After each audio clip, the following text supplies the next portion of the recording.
Bonjour Hervé Letellier. Bonjour. Ben ça y est, c'est vous. Hein, c'est vous. Vous l'avez eu, regardez. Le prix Goncourt 2020, l'anomalie. C'était pas une anomalie d'avoir le Goncourt sans qu'on puisse manger chez Drouin avec l'Académie, annoncer tout ça. Bien sûr. En même temps, bon, comme je ne l'ai jamais eu avant, donc je ne peux pas comparer avec quoi que ce soit. Pour ma part, je ne suis pas trop mécontent non pas d'avoir évité le déjeuner, qui aurait été très sympathique, mais de tout ce qui est forêt de micro, de tout ce qui est discours improvisé sur un perron. Ces choses-là ne me manquent pas tellement. Oui, voilà. donc vous avez été chez vous, derrière votre écran, pour dialoguer avec les membres du jury. J'étais dans les locaux de Gallimard, et puis on avait installé une liaison Zoom, et on a discuté comme ça. En plus, je pense que, comme c'était retransmis, il me semble que c'est plus intéressant, même pour ceux qui ont pu l'écouter Mais on vous l'a annoncé direct. comment que vous ayez le Goncourt? Quelques minutes avant, Didier Decoing prévient les différents impétrants que l'un des quatre là, et on se prépare un peu psychologiquement à répondre. Et ensuite, quelques minutes après, il l'annonce à la presse. Voilà, on découvre presque avec tout le monde. Ce qui est incroyable, c'est que ça a été unanime. Tous les voix se sont portées sur votre bouquin, qui est incroyable. Ça, c'est... Oui, enfin, pas toutes, hein, mais pas mal de voix, oui, effectivement. Oui. Oui. Prix Goncourt 2020, l'anomalie, Hervé Letellier. C'est un livre, c'est quoi? On ne peut pas le classer. D'ailleurs, vous ne voulez pas qu'on le classe. Hein, c'est à la fois un polar, un livre d'amour, un livre de science-fiction, c'est un livre d'anticipation. Alors, Moi, je propose une définition qui n'existe pas en littérature, qui est une expérience de pensée. C'est-à-dire de dire, voilà, je vous propose une option possible pour réfléchir à plusieurs choses, et puis faites-en ce que vous voulez. Je l'écris de manière romanesque, j'en fais un roman avec beaucoup de personnages, et à partir de cette idée de base, enfin, ces deux idées de base qu'on peut un peu expliciter, qui est l'idée de la confrontation au double, et l'idée d'un monde dans lequel nous vivons qui ne serait pas tout à fait un monde réel. Qu'est-ce que vous en faites individuellement pour concevoir votre rapport au monde et votre rapport à vous? Donc c'est plutôt ce que j'appelle une expérience de pensée. C'est vrai que j'explore des genres, que je travaille avec au début, pendant 6 ou 7 pages, j'ai un personnage de tueur à gages, et je le précipite dans un monde qu'on peut appeler un monde de polar, un monde d'écriture noire, à la Manchette ou à la Chandler, enfin un mélange entre tout ça. Après, je rentre dans un roman qu'on peut appeler un roman psychologique, donc dans tout ce qui est littérairement les attributs du roman psychologique, puis un roman intimiste, puis un roman d'introspection, puis un roman d'espionnage, puis un roman, effectivement, un petit peu de science-fiction, enfin, ce qui se passerait dans la science-fiction, même si ça se passe demain. Ouais. Mais enfin, tout ce qui est finalement la base d'un film comme Rencontre du troisième type, qui est d'ailleurs mentionné comme un hommage. On a souvent cité Matrix. On a cité Matrix, à part que c'est le contraire de Matrix. C'est-à-dire que ce n'est pas des machines qui utilisent des êtres humains pour tirer leur énergie, c'est plutôt peut-être des machines qui sont les êtres humains qui sont des machines, sans le savoir. Oui, ou la 4e dimension. Oui, je reviens contre ces choses. Alors ça ne me dérange pas du tout qu'on compare à Black Mirror, parce que ce sont des idées qui étaient dans l'air. Je n'ai pas vraiment lancé une idée neuve. Cette idée de la simulation généralisée qui est dans Matrix, elle existe depuis un bon bout de temps. Et il y a un philosophe anglais, que d'ailleurs je cite, qui est en fait un philosophe suédois qui enseigne en Angleterre, qui est Nick Bostrom, et qui a développé cette idée tout à fait fascinante que nous pourrions être des logiciels intelligents qui ne savent même pas qu'ils sont des logiciels. Où est le vrai et où est le virtuel? C'est ça l'incroyable du livre. Hein. On ne peut pas prouver le contraire. Donc c'est ce qui m'intéressait, c'est de proposer à des lecteurs une expérience de pensée qui peut les déstabiliser. J'ai envie de déstabiliser le lecteur. Oui, qui est-on? Est-ce qu'on est vraiment soi-même? Est-ce qu'il y a un double? Et puis ça, pour moi, ça a été une réflexion aussi sur ce que c'est que le roman. C'est-à-dire que lorsqu'on lit un roman et que le roman vous précipite dans un univers, à un moment donné, vous ne savez plus ce qui est vrai de ce qui est faux. C'est-à-dire si le roman est vraiment construit de manière à créer des personnages extrêmement incarnés, et ces personnages, vous les voyez, ils existent autant que quelqu'un que vous n'avez pas vu depuis 2 mois ou 3 mois, et qui est un ami, et vous savez que l'autre personnage qui est dans ce livre existe aussi. De cette manière, vous l'avez créé. Oui. Vous avez une représentation mentale de ce personnage. Et donc, j'ai créé effectivement 11 personnages avec des représentations physiques avec lesquelles on vit. Et à la fin, on abandonne ce livre en se disant, est-ce que ces personnages existaient vraiment, ou est-ce que moi aussi, je suis un de ces personnages? C'est troublant, hein? Oui, alors, votre lecteur, il bascule là. Oui, j'avais envie de faire basculer le lecteur dans un monde qui est un monde d'aujourd'hui, puisque ça se passe vraiment demain, ça se passe en 2021, et simultanément lui dire mais ce monde, est-ce que c'est vraiment le tien? Est-ce que c'est vraiment un monde inventé, ou est-ce que c'est un monde dans lequel toi aussi tu es inventé? Oui, oui. Et bon, il y a un avion, Paris-New York, qui traverse des turbulences, qui va se poser, et puis que 3 mois après, c'est le même avion avec les mêmes passagers qui va se poser. Entre-temps, 3 mois passent. Oui. Alors l'idée, c'est que 3 mois me paraissait une bonne distance. D'abord, l'avion, c'est très bien, les avions, c'est pour ça qu'on les trouve dans tout bon roman, parce que l'avion est un lieu dans lequel se retrouvent des gens de toute classe sociale. C'est vraiment une sorte d'échantillon de la population dans lesquels on peut choisir des différents individus. Et puis 3 mois, c'est une bonne distance pour moi, parce que ça fait exactement 106 jours, et c'est une distance suffisante au niveau temporel pour qu'on soit à la fois soi-même. On peut se regarder dans la glace 3 mois plus tard, on est exactement les mêmes que ce qu'on était 3 mois avant, on ne voit pas tellement bien les différences, mais simultanément dans notre vie, il s'est passé beaucoup de choses. On peut être mort, tout simplement, on peut être tombé malade, on peut avoir rencontré quelqu'un, on peut être tombé enceinte, on peut avoir quitté quelqu'un. Donc toute une série d'éléments qui sont des grands embranchements de notre vie peuvent se passer en 3 mois. Et donc c'est suffisant pour être à la fois soi-même et être totalement différent de soi. Oui, j'avais lu quelques mots sur votre livre écrit dans le Figaro. Il disait: Le Tellier, en faisant valser les destins, nous conduit à travers finalement le prisme du fantastique, nous conduit devant le miroir. Oui, c'est un miroir. Oui.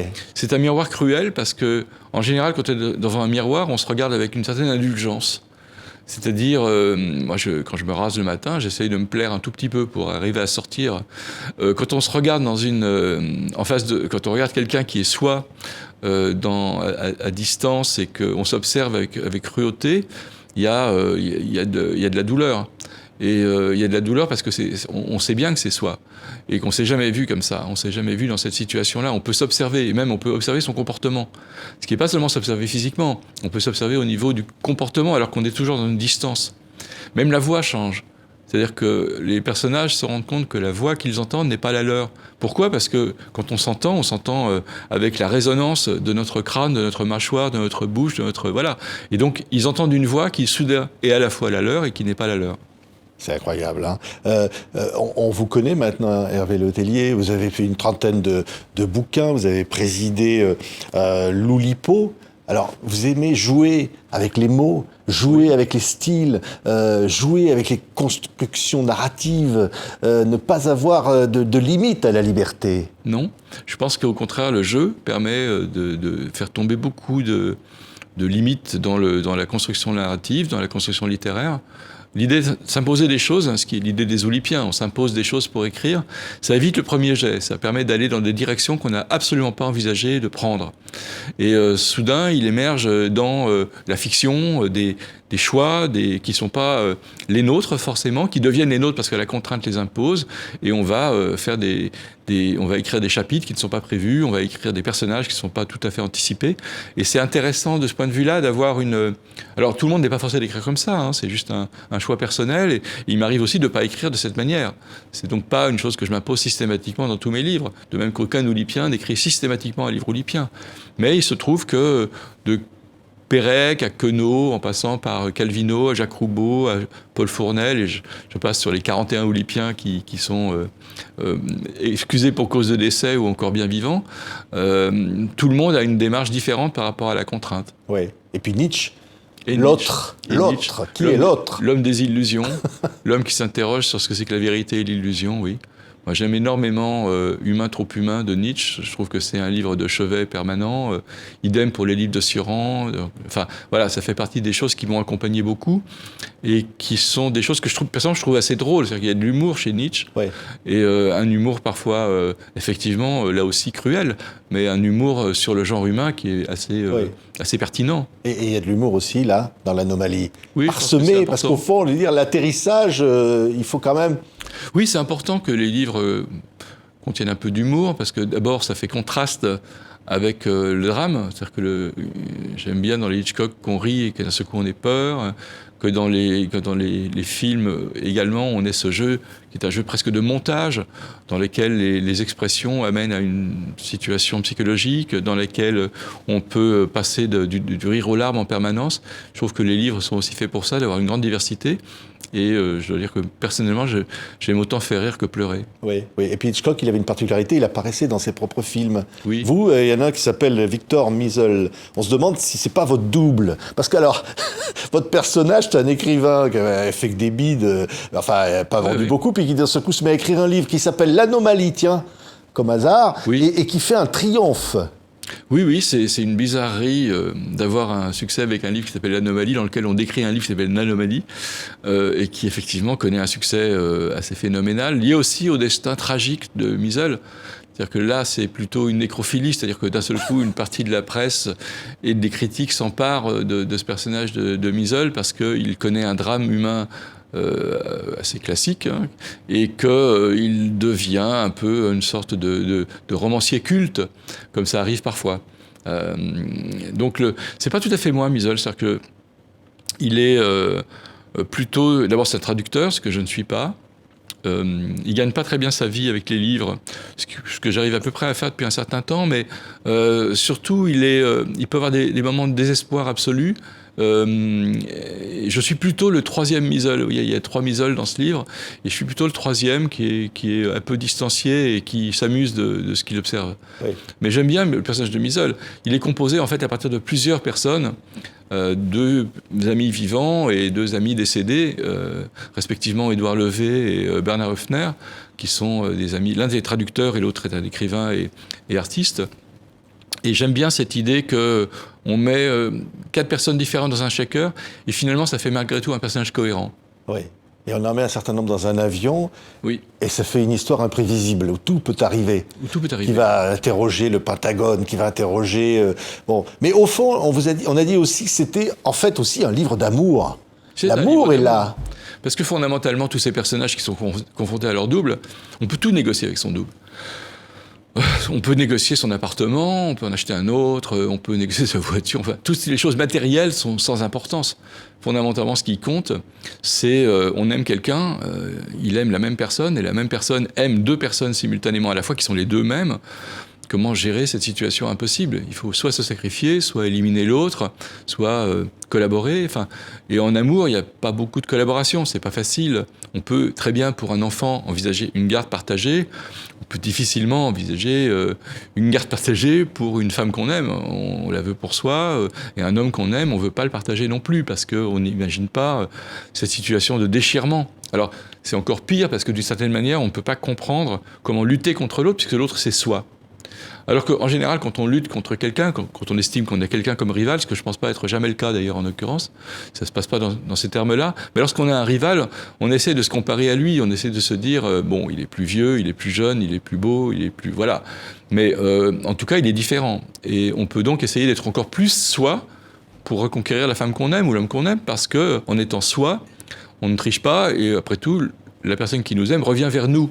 Mais si on est exactement la même personne que l'autre, comment essayer d'être encore plus soi que l'autre, qui est nous-mêmes ? Donc il y a cette question qui, moi, me paraît extrêmement cruelle, qui est posée par cette situation, qui est celle du nécessaire sacrifice ou de la nécessaire lutte à mort, quoi. Ouais. Et je trouvais que c'était une situation qui fait que l'amour, effectivement, est la seule chose qui soit non négociable dans la relation humaine. Cette sensation d'être incapable de partager quelque chose, parce que accepter de partager, c'est s'en priver.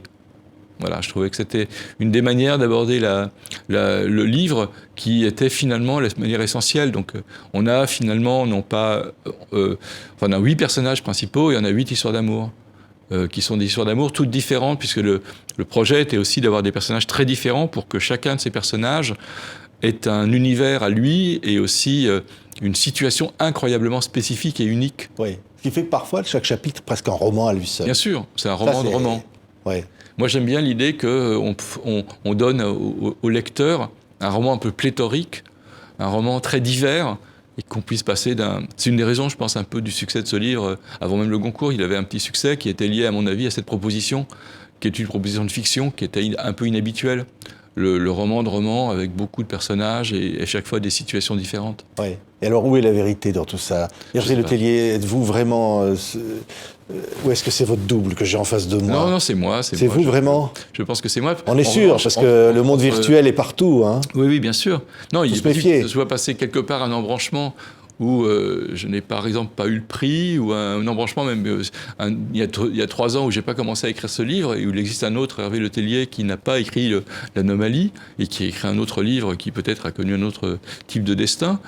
C'est l'idée des univers multiples, c'est ce qu'on appelle les multivers en matière de physique. Moi, je pense que ce qui est intéressant dans la proposition de fiction et dans la proposition romanesque, c'est justement cette idée qu'on propose au lecteur de s'interroger sur ce que c'est que l'identité et sur ce que c'est que le destin, ce que c'est que la seconde chance aussi. Et même si on dit que tout est vrai, tout est précis, tout peut être vrai dans ce livre, et au fond, c'est un livre qui interroge, presque aussi un livre sur le doute. Oui, c'est un livre sur l'incapacité qu'on a à être certain du monde. Pour résumer en fait notre rapport au monde, tout ce qui nous vient et qui arrive dans notre cerveau, que ce soit les sons, que ce soit les odeurs, la vision, c'est extrêmement faible en termes de quantité de ce qu'on appelle aujourd'hui la bande passante. On a une bande passante globale pour le corps qui est infiniment inférieure à ce qu'on a sur des prises USB. Donc on peut y simuler un être humain extrêmement facilement en termes simplement de capteurs. Donc c'est intéressant de savoir qu'on pourrait sans doute assez rapidement, bientôt, simuler le cerveau d'un être humain. C'était ce qui m'intéressait aussi, c'était de réfléchir à ce qu'était le réel. Au fond, c'est une question du bac. Oui. C'est-à-dire... Ça a été dit aussi, oui. Non, c'est vrai, peut-on se fier à nos sens ? Peut-on se fier à nos sens ? Et à cette question du bac, la réponse est toujours non. Oui. Peut-on croire à ce qu'on voit ? Peut-on croire à ce qu'on voit ? Peut-on croire à ce qu'on sent ? Peut-on croire ce que l'on est ? Peut-on croire vraiment qu'on existe ? Et systématiquement, la réponse doit être non. C'est pas seulement le mythe de la caverne, c'est au-delà. Oui. Et alors pourquoi tout ça nous fait tellement du bien ? Parce qu'on l'a dit aussi de votre livre, Hervé Letellier, on dit ce livre va faire du bien, fait du bien à ceux qui le lisent. Alors, je sais pas. J'ai pas de réponse à ça. Moi, j'ai pris beaucoup de plaisir à l'écrire.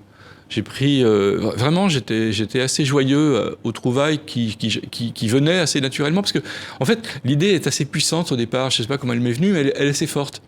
Et elle engendre, de fait, des situations, quand on les pousse au bout, quoi. Cette idée-là, elle permet, en fait, d'avancer au niveau de la fiction assez facilement. On se dit, tiens, ça entraîne ça entraîne ceci. Et on pose toutes les choses et on finit par l'écrire en se réjouissant. Et je pense que, comme j'étais assez joyeux en l'écrivant, cette joie de l'écrire se ressent un petit peu chez le lecteur quand il le lit. Puis j'avais pas envie de me priver de blagues, et je les ai donc mises. Oui, de manière jubilatoire, écrit un critique, on passe de l'essentiel au décapant, de l'absurde à l'ironie. Ça, le mot jouissif, c'est le plus beau des compliments, non ? Oui, absolument, absolument.